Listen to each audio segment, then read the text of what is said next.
इसने यहाँ 14 भारतीय महिलाओं से शादी की थी। दिल्ली में साथ रखता था 14 को।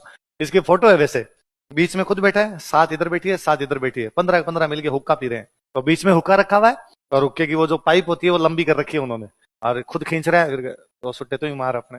दिल्ली में जब घूमने जाता था तो 15 हाथी एक साथ निकलते, बीच वाले हाथी पे खुद बैठता, 7 इधर, भला आदमी था एकदम। ये डेविड ऑक्टरलोनी वो आदमी है जो मराठों से दिल्ली बचाता है। लड़ाई किसके बीच में? मराठों के और अंग्रेजों के। हुआ क्या, सुनना थोड़ी सी बात, ध्यान देना। औरंगजेब के मरने के बाद, किसके मरने के बाद? मुगल बड़े कमजोर हो गए। मुगल जब कमजोर हो गए तो मुगलों की जगह लेने का प्रयास कौन कर रहे हैं? मराठे। तो मराठों ने बड़ा जोरदार तरीका निकाला, मराठों ने दिल्ली पे कब्जा नहीं किया। तो मुगल बादशाह को कहते तू बैठा रहे और तू हमारे अंडर है, इसलिए दिल्ली में रहता तो मुगल बादशाह ही, पर बात किसकी मानता? जब जी में आता था मराठा उससे कहते ये कर, और वो एकदम मराठों का मुनीम है, बस मराठों ने मुनीम बना लिया था मुगल बादशाह को एकदम। जब मराठों के अंग्रेजों के बीच में लड़ाई हुई तो मुगल बादशाह अंग्रेजों की साइड हो गया। मुगल बादशाह किससे पीछे छुड़वाना था? मराठों से।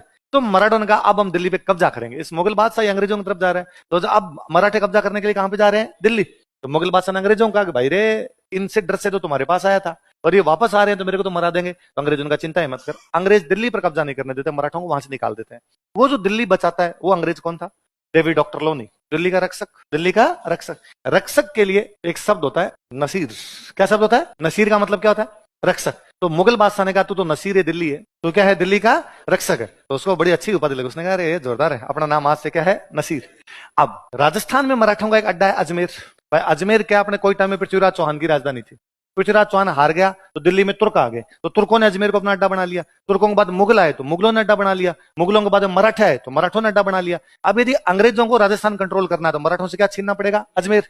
इसलिए अंग्रेजों ने मराठों से क्या छीन लिया? अजमेर। वो जो अजमेर छीनने वाला अधिकारी है वो भी यही है, डेविड ऑक्टरलोनी। मतलब डेविड ऑक्टरलोनी अंग्रेजों की तरफ से मराठों को दिल्ली में रहता है और अंग्रेजों की तरफ से मराठों का रहता है अजमेर। तो दिल्ली जब उसने जीती तब उसकी उपाधि क्या हुई? अब उसने बाद में क्या जीता? मराठों को हरा के अजमेर। अब अजमेर जीतने के बाद डेविड ऑक्टरलोनी को लगा भाई एक बार तो जीत लिया, पर कल को मराठे वापस भी तो अटैक कर सकते हैं, और मराठे नहीं कोई दूसरा अटैक कर दे, तो अजमेर को बचाने के लिए जरूरी है अजमेर के पास में छावनी होनी चाहिए, इसलिए छावनी बसा गया नसीराबाद। तो नसीराबाद का नाम इसके नाम पर है, इसका नाम नसीर था। नसीर ने आबाद की, नसीर ने छावनी बनाई, इसलिए नाम क्या उसका? नसीराबाद। तो कभी नसीराबाद जाओ तो डेविड ऑक्टरलोनी को याद करना है।